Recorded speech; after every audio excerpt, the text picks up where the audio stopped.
Indian വിദേശകാര്യമന്ത്രി S Jaishankar ബ്രസീലിൽ വെച്ച് G20യുടെ ഭാഗമായിട്ട് മോദിയുടെ ടീമിനൊപ്പം എത്തിയ അദ്ദേഹം ബ്രസീലിൽ വെച്ച് ചൈനീസ് വിദേശകാര്യമന്ത്രിയുമായിട്ട് കൂടിക്കാഴ്ച നടത്തുകയുണ്ടായി. ചൈനീസ് കമ്മ്യൂണിസ്റ്റ് പാർട്ടിയിലെ ഉയർന്ന നേതാക്കളടക്കം പങ്കെടുത്ത ഒരു കൂടിക്കാഴ്ചയായിരുന്നു അത്. ഇന്ത്യൻ ടീമും ചൈനീസ് ടീമും. നമുക്കറിയാം, അതിർത്തിയിലെ പ്രശ്നങ്ങൾക്ക് താൽക്കാലിക പരിഹാരമൊക്കെ ഉണ്ടായി. അതിന്റെ തുടർച്ചയായിട്ട് നടക്കുന്ന നയതന്ത്ര തലത്തിലുള്ള ചർച്ചകളാണ്. ചൈനീസ് കമ്മ്യൂണിസ്റ്റ് പാർട്ടിയുടെ പോളിറ്റ് ബ്യൂറോ അംഗങ്ങളടക്കം ഈ ചർച്ചയിൽ പങ്കെടുത്തു. എസ് ജയശങ്കറാണ് ഇന്ത്യയുടെ ടീമിനെ നയിച്ചത്. വ്യക്തമായ നയങ്ങളുടെ അടിസ്ഥാനത്തിലുള്ള സുസ്ഥിരവും സ്വതന്ത്രവുമായിട്ടുള്ള വിദേശ നയമാണ് ഇന്ത്യയുടേത് എന്ന് ജയശങ്കർ പറയുകയുണ്ടായി. കൂട്ടത്തിൽ വളരെ പ്രധാനപ്പെട്ട ഒരു കൃത്യമായ താക്കീതോ അഥവാ ഒരു മുന്നറിയിപ്പോ ചൈനയ്ക്ക് നൽകാനും ഇന്ത്യൻ വിദേശകാര്യമന്ത്രി മറന്നില്ല. അതായത് അദ്ദേഹം പറഞ്ഞത്, ഏകപക്ഷീയമായ അധികാരം അടിച്ചേൽപ്പിക്കാനുള്ള ശ്രമങ്ങൾക്ക് എതിരാണ് ഇന്ത്യ. മറ്റ് രാജ്യങ്ങളുടെ കണ്ണാടിയിലൂടെയല്ല ബന്ധങ്ങളെ വിലയിരുത്തേണ്ടത്. ഇപ്രകാരമാണ് കൃത്യമായിട്ടും ജയശങ്കർ പറഞ്ഞത്. ഇതിന്റെ അർത്ഥമെന്ന് പറയുന്നത്, അതിർത്തിയിൽ ചൈന നടത്തുന്ന നീക്കങ്ങളും പാകിസ്ഥാൻ അനുകൂല ചൈനീസ് നിലപാടുകളും ഇന്ത്യ കൃത്യമായിട്ട് സൂചിപ്പിച്ചതാണ്. അതായത് അതിർത്തിയിൽ ആധിപത്യം സ്ഥാപിക്കാനുള്ള ചൈനീസ് ശ്രമങ്ങളെയും നിരന്തരമായിട്ട് ഇന്ത്യക്കെതിരായി പാകിസ്ഥാനെ പിന്തുണയ്ക്കുന്ന അല്ലെങ്കിൽ പാകിസ്ഥാന് അനുകൂലമായിട്ട് നിലപാടെടുക്കുന്ന ചൈനീസ് നയങ്ങളെയുമാണ് ഈ വാക്കുകളിലൂടെ ജയശങ്കർ ലക്ഷ്യം വച്ചത്.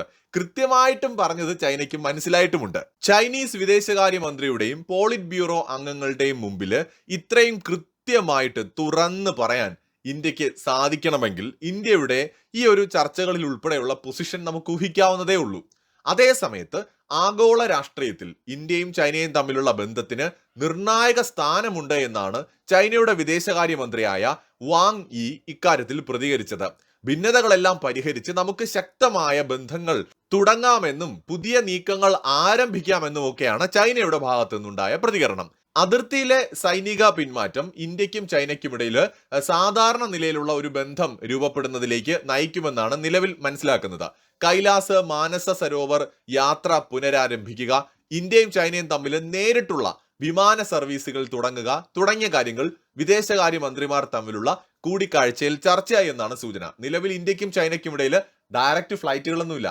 നോക്കൂ, ഏതൊക്കെ രീതിയിലാണ് മോദി ചൈനയ്ക്കെതിരെ നടപടികൾ എടുത്തുന്നത്. ഇവിടെ പലരും മോദി 3 ആപ്ലിക്കേഷൻ അങ്ങ് നിരോധിച്ചു എന്ന് പറഞ്ഞുകൊണ്ടൊക്കെയാണ് കളിയാക്കിയത്. അതായത് തുടരെയാണ് 2020 ശേഷം ഇന്ത്യ ചൈനയ്ക്ക് എതിരായിട്ട് നടപടികൾ സ്വീകരിച്ചത്. ആ നടപടികളുടെ ഫലമായിട്ടാണ് ചൈനീസ് ടീമിനെ, അവരുടെ വിദേശകാര്യമന്ത്രിയെയും പോളിറ്റ് ബ്യൂറോ അംഗങ്ങളെയും ഇന്ത്യൻ വിദേശകാര്യമന്ത്രിയുടെ ടേബിളിന്റെ മുന്നിൽ എത്തിച്ചത്. അതായത് ഇന്ത്യ എടുത്ത നിലപാടുകൾ നോക്കിക്കഴിഞ്ഞാൽ ചൈനീസ് ഇൻവെസ്റ്റ്മെന്റ് കംപ്ലീറ്റ് ആയിട്ട് നിയന്ത്രിച്ചു, ചൈനയിൽ നിന്ന് ഇങ്ങോട്ട് വിസ കൊടുക്കുന്നത് നിയന്ത്രിച്ചു, ചൈനയിലേക്കുള്ള ഡയറക്റ്റ് ഫ്ലൈറ്റുകൾ റദ്ദാക്കി, ചൈനയിൽ നിന്നുള്ള ഒരുപാട് കമ്പനികളുടെ ക്വാളിറ്റി ഇല്ല എന്ന് പറഞ്ഞുകൊണ്ട് പ്രോഡക്റ്റുകൾ നിരോധിച്ചു, ചൈനയിൽ നിന്ന് വരുന്ന കമ്പനികളുടെ പ്രോഡക്റ്റുകൾക്ക് കൃത്യമായിട്ട് ഗുണനിലവാരം ഉറപ്പുവരുത്താൻ കൂടുതൽ മാർഗനിർദ്ദേശങ്ങൾ പുറപ്പെടുവിച്ചു, ഇന്ത്യൻ വിപണിയിൽ നിയന്ത്രിതമായി മാത്രം അവർക്ക് പ്രവേശനം അനുവദിച്ചു, കൂടുതൽ കമ്പനികളെ ഇന്ത്യൻ വിപണിയിലേക്ക് വരാനായിട്ട് അനുവദിച്ചില്ല, ചൈനീസ് ആപ്ലിക്കേഷൻസുകൾ സുരക്ഷാ ഭീഷണി പറഞ്ഞുകൊണ്ട് നിരോധിച്ചു, ചൈനയിൽ നിന്നുള്ള പല പ്രോഡക്റ്റുകളും സുരക്ഷാ മേഖലയിലടക്കം ഉപയോഗിക്കുന്ന പ്രോഡക്റ്റുകൾ പൂർണ്ണമായിട്ടും ഒഴിവാക്കി, ചൈനീസ് ഗവൺമെന്റുമായിട്ടുള്ള നയതന്ത്ര ബന്ധം പരിമിതപ്പെടുത്തി, ചൈനയ്ക്കെതിരായിട്ട് ക്വാഡ് പോലെയുള്ള സഖ്യങ്ങളെ കൂടുതൽ ശക്തമാക്കി, അമേരിക്കയുമായുള്ള ബന്ധം വർദ്ധിപ്പിച്ചു, റഷ്യയുമായുള്ള ബന്ധം വർദ്ധിപ്പിച്ചു, ഓസ്ട്രേലിയയുമായിട്ടുള്ള ബന്ധം ശക്തിപ്പെടുത്തി, ചൈനയ്ക്കെതിരായിട്ട് ഫിലിപ്പീൻസുമായിട്ട് ശക്തമായ ബന്ധമുണ്ടാക്കി, ചൈനീസ് ഭീഷണി നേരിടുന്ന ഫിലിപ്പീൻസിന് ഇന്ത്യ ബ്രഹ്മോസ് മിസൈലുകൾ കൊടുത്തു, തായ്വാനുമായിട്ടുള്ള ബന്ധം മെച്ചപ്പെടുത്തി, തായ്വാനുമായിട്ടുള്ള ട്രേഡ് വർദ്ധിപ്പിച്ചു, തായ്വാനിൽ നിന്നുള്ള ഇൻവെസ്റ്റ്മെന്റ് കൂടുതൽ ഇന്ത്യയിലേക്ക് കൊണ്ടുവരാൻ ശ്രമിച്ചു, തായ്വാൻ കമ്പനികളുമായിട്ടുള്ള സഹകരണം വർദ്ധിപ്പിച്ചു. അങ്ങനെ നാലുപാടും ചൈനയ്ക്ക് അഗൈനിസ്റ്റ് ആയിട്ട് കാര്യങ്ങൾ നീക്കാൻ ഇന്ത്യക്ക് സാധിച്ചു എന്നുള്ളതാണ്. മാത്രമല്ല, അന്താരാഷ്ട്ര തലത്തിൽ ചൈന ഒരു പ്രശ്നക്കാരനാണ് എന്ന് സ്ഥാപിക്കുന്നതിൽ ഇന്ത്യ വിജയിച്ചു. ചൈനയെ നേരിടാൻ ഇന്ത്യക്ക് കഴിയുമെന്ന് ലോകത്തിന് കാണിച്ചു കൊടുത്തു. അങ്ങനെ ഒന്നിനു പുറകെ ഒന്നായിട്ട് ഇന്ത്യൻ വിപണിയിൽ നിന്ന് ചൈന ഏതാണ്ട് ഈ പടിയടച്ച് പിണ്ടം വച്ചതുപോലെയാണ്. എന്ന് വെച്ചാൽ പുതിയതായിട്ട് ചൈനയ്ക്ക് ഇന്ത്യൻ വിപണിയിലേക്ക് വരാനോ കൂടുതൽ കമ്പനികളിൽ നിക്ഷേപം നടത്താനോ ഒന്നും കഴിയാത്ത സ്ഥിതിയായി. എല്ലാം കേന്ദ്ര ഗവൺമെന്റിന്റെ നിയന്ത്രണത്തിന്റെ കീഴിലേക്ക് കൊണ്ടുവന്നു. അതോടെ ചൈനയ്ക്ക് ഒന്നും ചെയ്യാൻ പറ്റാത്ത അവസ്ഥയായി. അങ്ങനെ പൂർണ്ണമായിട്ടും ഇന്ത്യയിൽ നിന്ന് ഭ്രഷ്ട് കൽപ്പിക്കപ്പെട്ടിരുന്ന ഒരു സമയത്ത് നിന്നാണ് ചൈന വീണ്ടും ഇപ്പോൾ ഇന്ത്യയുമായിട്ടുള്ള ബന്ധം മെച്ചപ്പെടുത്താനായിട്ട് ശ്രമിക്കുന്നത്. ഇതിനിടയിൽ ഒരു കാര്യം കൂടി പറയാതെ മുന്നോട്ട് പോകാൻ കഴിയില്ല. ഞാനൊരു കമന്റ് കണ്ടു. അതായത് ഇതേ വിഷയവുമായി ബന്ധപ്പെട്ട് വന്ന വാർത്തയുടെ താഴെ വന്നൊരു കമന്റാണ്. ഇത് പലപ്പോഴും കാണുന്ന കമന്റാണ്. ആ കമന്റ് ഒന്നും ഞാൻ ഇവിടെ വെക്കുന്നില്ല. കമന്റ് ഞാനൊന്ന് വായിക്കാം. അവർക്കിതൊന്നും ഒരു വിഷയമേ അല്ല.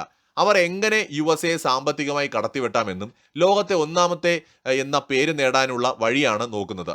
ചൈനയിലെ വികസനം അമേരിക്കയെ വരെ അസൂയ തോന്നിപ്പിക്കും വിധമാണ്. അപ്പോഴാണ് അടിസ്ഥാന സൗകര്യം ഇല്ലാതെ 10-20 പിഞ്ചു കുഞ്ഞുങ്ങൾ വെന്തു മരിച്ച യു.പി. പോലുള്ള നശിച്ച സംസ്ഥാനങ്ങൾ പെറ്റുപെരുകി പുഴുവിനെ പോലെ ജീവിക്കുന്ന ഇന്ത്യ ഇതിന്റെ ഇടയിൽ കൂടെ ഡയലോഗ് അടിക്കണേ എന്ന് പറഞ്ഞിട്ടൊരു കമന്റാണ്. ഇതിനകത്ത് ഒരു കാര്യത്തോട് ഞാൻ യോജിക്കുന്നുണ്ട്. അതായത് ഉത്തർപ്രദേശിൽ ഉണ്ടായ സംഭവം തീർച്ചയായിട്ടും വളരെയധികം വേദന ഉണ്ടാക്കിയ സംഭവമാണ്. പക്ഷേ നമ്മൾ മനസ്സിലാക്കേണ്ടത് ഇത്തരം സംഭവങ്ങൾ ഉണ്ടാകാത്ത രാജ്യങ്ങളൊന്നുമല്ല ലോകത്തുള്ളത്. ഇതുപോലെ അതിദാരുണമായ സംഭവങ്ങൾ അമേരിക്കയിൽ പോലും ഉണ്ടാകുന്നുണ്ട്, യൂറോപ്പിൽ ഉണ്ടാവുന്നുണ്ട്, അതുപോലെ ചൈനയിൽ ഉണ്ടാവുന്നുണ്ട്. ഇത്തരത്തിൽ ഉണ്ടാവുന്ന ടെക്നിക്കൽ ഫോൾട്ടുകൾ അല്ലെങ്കിൽ മനുഷ്യന്റെ അശ്രദ്ധ കൊണ്ടോ മനുഷ്യൻ്റെതല്ലാത്ത കുറ്റങ്ങൾ കൊണ്ടോ ഒക്കെ ഉണ്ടാവുന്ന പല ദുരന്തങ്ങളും, അതോടൊപ്പം തന്നെ മനുഷ്യൻ സ്വയം അറിഞ്ഞുകൊണ്ട് ചെയ്യുന്ന ദുരന്തങ്ങൾ, ഇതെല്ലാം ഇത്തരത്തിൽ അപകടങ്ങൾ ലോകത്ത് സംഭവിക്കുന്നുണ്ട്. അത് വളരെയധികം മനസ്സിന് വേദന ഉണ്ടാക്കുന്നതുമാണ്. അതിനർത്ഥം നമ്മുടെ ഇവിടുത്തെ മുഴുവൻ സിസ്റ്റവും മോശമാണെന്നല്ല. നേരത്തെ പറഞ്ഞതുപോലെ ഏകദേശം 145 കോടിയോളം ജനസംഖ്യയുള്ള ഒരു വലിയ രാജ്യമാണിത്. ഈ രാജ്യത്ത് സ്വാഭാവികമായിട്ടും മറ്റ് ചെറിയ രാജ്യങ്ങളിൽ ഉണ്ടാവുന്നതിനേക്കാൾ കൂടുതൽ പ്രശ്നങ്ങൾ ഇവിടെ ഉണ്ടാവുക തന്നെ ചെയ്യും. ഗൾഫ് മൊത്തം എടുത്തു നോക്കിയാൽ, ആഫ്രിക്ക മൊത്തം എടുത്തു നോക്കിയാൽ പോലും ഇന്ത്യയുടെ അത്ര പോപ്പുലേഷൻ ഇല്ല. യൂറോപ്പിലെ മുഴുവൻ രാജ്യങ്ങളുടെയും ടോട്ടൽ പോപ്പുലേഷൻ എടുത്താൽ പോലും ഇന്ത്യയുടെ അത്രയും പോപ്പുലേഷൻ ഇല്ല. പിന്നെ ചൈനയിൽ നിന്ന് ഇത്തരം വാർത്തകളൊക്കെ സംഭവിച്ചാൽ തന്നെ പുറത്തു വരാറില്ല.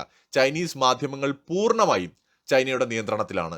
വിദേശ മാധ്യമങ്ങൾക്കോ ഇന്റർനെറ്റ് സേവനങ്ങൾക്കോ ചൈനയിൽ യാതൊരു പ്രവേശനവുമില്ല. അപ്പം അതുകൊണ്ട് ചൈനയിൽ എന്ത് നടക്കുന്നു എന്നുള്ളത് ആർക്കും അറിയില്ല എന്നുള്ളതാണ് വാസ്തവം. അവിടെ നിന്ന് വാർത്തകൾ പുറത്തു വരുന്നില്ല എന്നതിനർത്ഥം അവിടെ ഒന്നും സംഭവിക്കുന്നില്ല എന്നല്ല. അവിടെ നിന്നുള്ള വാർത്തകൾ പുറത്തേക്ക് അവർ വിടുന്നില്ല എന്നുള്ളതാണ്. ഗ്ലോബൽ ടൈംസ് അടക്കമുള്ള മാധ്യമങ്ങൾ ചൈനീസ് ഗവൺമെന്റിന്റെ നിയന്ത്രണത്തിലുള്ളവയാണ്. അവിടെ നിന്ന് ഒരിക്കലും ഗവൺമെന്റിനെതിരായ, രാജ്യത്തിനെതിരായ ഒരു വാർത്ത പുറത്തു വരില്ല. ഇനി മറ്റൊരു കാര്യം, ചൈന യുഎസിനെ കടത്തിവിട്ടാൻ ശ്രമിക്കുന്നു. തീർച്ചയായും അവർ ശ്രമിക്കട്ടെ, അതിനുള്ള ശേഷി അവർക്കുണ്ട്. ചിലപ്പോൾ അവർ കടത്തിവെട്ടുകയുമാകാം. അത് ഇന്ത്യയുടെ എന്തെങ്കിലും ഒരു പ്രശ്നമായിട്ട് നമ്മൾ കാണേണ്ടതില്ല. ചൈനയിൽ വൻ നഗരങ്ങൾ ഉണ്ടെങ്കിൽ നമുക്കെന്താണ്? ചൈന അങ്ങനെ ആയിക്കോട്ടെ. ചൈന അങ്ങനെ ആവുന്നതിൽ എന്താണ് കുഴപ്പം? ഇപ്പൊ യൂറോപ്പ് വളരെ യുണീക്ക് ആയിട്ടുള്ള രാജ്യങ്ങളുള്ള ഒരു ഭൂഖണ്ഡമാണ്. അമേരിക്കയുടേതായ രീതിയിൽ ഡിഫറൻ്റ് ആണ്. ഇന്ത്യയുടേതായ രീതിയിലും ഡിഫറൻ്റ് ആണ്. ഇവിടെ ഇപ്പോൾ തീർച്ചയായും ചൈനയിലുള്ളത് പോലെയുള്ള ബൃഹത് നിർമ്മിതികളൊന്നുമില്ല. നമുക്ക് അങ്ങനെ വേണമെന്നും നിർബന്ധമില്ല. ആർക്കെങ്കിലും ചൈനയിലുള്ളത് പോലെ വലിയ നിർമ്മിതികളൊക്കെ വേണം തോന്നുകയാണെങ്കിൽ ചൈനയെ പോയി കണ്ടിട്ടിങ്ങ് പോര്. നമുക്കത് അത്യാവശ്യമായ ഒന്നല്ലല്ലോ. ഇപ്പൊ ചൈനയിലുള്ളതുപോലെ വമ്പൻ നഗരങ്ങളോ വമ്പൻ മെട്രോകളോ വേണമെന്ന് നിർബന്ധമില്ല. നമ്മുടെ ദൈനംദിന കാര്യങ്ങൾക്ക് വേണ്ടിയിട്ട് ബേസിക് ആയിട്ടുള്ള നീഡ്സ് മാത്രം നമുക്ക് കിട്ടിയാൽ മതി. അതും ഈ പറയുന്ന പോലെ ഇന്ത്യ ചൈനയെ പോലെ വികസിച്ചിട്ടില്ല. നമ്മൾ വികസനത്തിന്റെ പാതയിലാണ്. നമുക്കും മുമ്പ് തന്നെ, ഏതാണ്ട് 10-20 വർഷം മുമ്പ് തന്നെ ചൈന ഓൾറെഡി വികസിതമായി കഴിഞ്ഞ ഒരു രാജ്യമാണ്, അടിസ്ഥാന സൗകര്യ മേഖലയിലെങ്കിലും. അപ്പൊ നമ്മളെ സംബന്ധിച്ചിടത്തോളം നമ്മൾ വികസനത്തിന്റെ പാതയിൽ മാത്രമാണ് ഇപ്പോഴും. അപ്പൊ അതുകൊണ്ട് വികസിച്ച് നിൽക്കുന്ന ഒരു രാജ്യവുമായിട്ട് അല്ലെങ്കിൽ ഓൾറെഡി ഡെവലപ്ഡ് ആയിട്ടുള്ള ഒരു രാജ്യവുമായിട്ട് നമ്മളെ കമ്പയർ ചെയ്യുന്നതിൽ അർത്ഥമൊന്നുമില്ല. പിന്നെ മറ്റൊരു കാര്യം എടുത്തു പറയാനുള്ളത്, ഇതിപ്പോ ഈ ചൈനയെ പോലെ ഇന്ത്യ ആകേണ്ട ആവശ്യമില്ല. ചൈനയായിട്ടിരിക്കട്ടെ. ഒറ്റ കാര്യം ഞാൻ ഇവിടെ പറയാം. ചൈന ഇത്രയും വലിയ ഇൻഫ്രാസ്ട്രക്ചർ ചെയ്യുന്നത് ലോകത്തിന്റെ മുന്നിൽ മേനി നടിക്കാനും അമേരിക്കയെക്കാൾ മികച്ചതാകാനും വേണ്ടിയിട്ടാണ്. നമുക്ക് അങ്ങനെ ഒരു ആവശ്യമില്ല.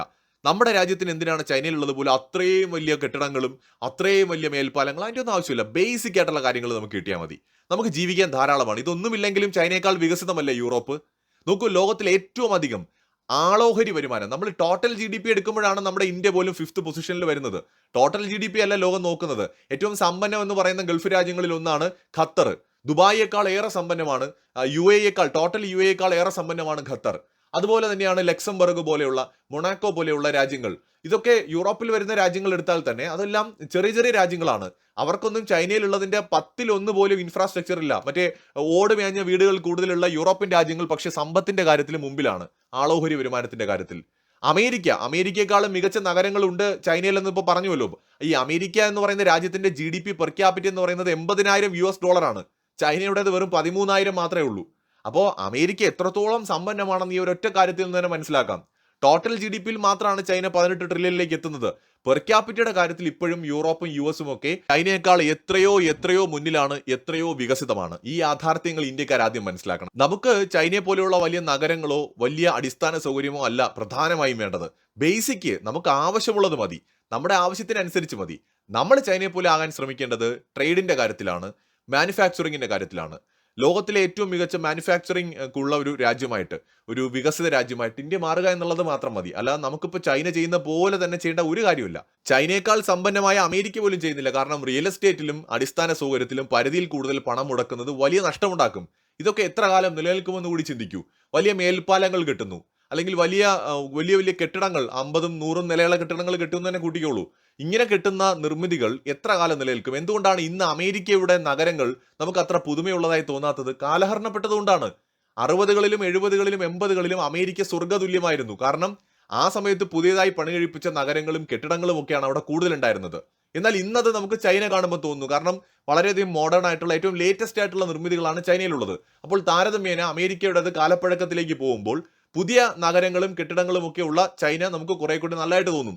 അപ്പോൾ ഇന്നിപ്പോ ഇന്ത്യ ഇതുപോലെ പണം മുടക്കി ഇവിടെ നിർമ്മിച്ചു എന്നിരിക്കട്ടെ, 50-100 വർഷം കഴിയുമ്പോൾ അന്ന് മറ്റേതെങ്കിലും ഒരു രാജ്യം ഇതിലും മികച്ച നിർമ്മിക്കുമ്പോൾ അതായിരിക്കും അന്നത്തെ മികച്ചത്. അപ്പൊ അതുകൊണ്ട് ഇതിനിടയിൽ ഒരു മിനിമം നീഡ്സ് എല്ലാം മീറ്റ് ചെയ്യുന്ന ഒരു ഒരു മീഡിയം റേഞ്ചിൽ ഒരു ശരാശരി ആവശ്യങ്ങളൊക്കെ നടക്കാൻ പറ്റുന്ന രീതിയിലുള്ള നഗരങ്ങളും സംവിധാനങ്ങളുമുള്ള രാജ്യങ്ങൾക്ക് മാത്രമേ സസ്റ്റൈനബിൾ ആയിട്ടുള്ള ഒരു ഡെവലപ്മെന്റ് ഉണ്ടാവുള്ളൂ. ഇപ്പൊ ചൈന അവരുടെ സമ്പത്തിന്റെ വലിയൊരു തുക അടിസ്ഥാന സൗകര്യത്തിന് വേണ്ടി മാറ്റിവെക്കുകയാണ്.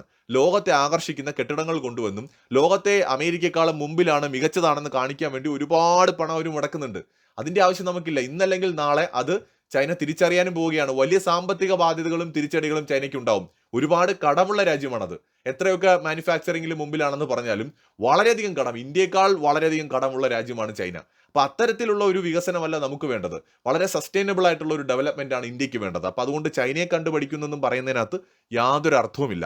രണ്ടാമത്, നമുക്ക് ഈ നമ്മുടെ വികസനവും ഈ GDP വെച്ചുകൊണ്ട് ചൈനയെ പോലും ശക്തമായിട്ട് താക്കീത് കൊടുക്കാൻ പറ്റുന്ന തരത്തിൽ, മുന്നറിയിപ്പ് കൊടുക്കാൻ പറ്റുന്ന തരത്തിൽ മാറാൻ കഴിഞ്ഞിട്ടുണ്ടെങ്കിൽ നമ്മളിപ്പോൾ പോയിക്കൊണ്ടിരിക്കുന്ന രീതിയാണ് നമ്മളെ സംബന്ധിച്ച്, ഇന്ത്യയെ സംബന്ധിച്ച് ശരിയായ രീതി. ചൈന എന്ന് പറയുന്നത് ഇന്ത്യ പോലെയല്ല. രണ്ട് രാജ്യങ്ങളും രണ്ട് രീതിയിലുള്ള രാജ്യങ്ങളാണ്, രണ്ട് ഡിഫറൻ്റ് ആയിട്ടുള്ള ആൾക്കാരാണ്, ഡിഫറെന്റ് കൾച്ചറാണ്, ഒരുപാട് വ്യത്യാസങ്ങളുണ്ട്. അപ്പൊ അതുകൊണ്ട് ഇന്ത്യക്ക് ഇന്ത്യയുടേതായ രീതിയിലുള്ള ഒരു ഡെവലപ്മെന്റ് മാത്രമേ സാധ്യമാകുള്ളൂ.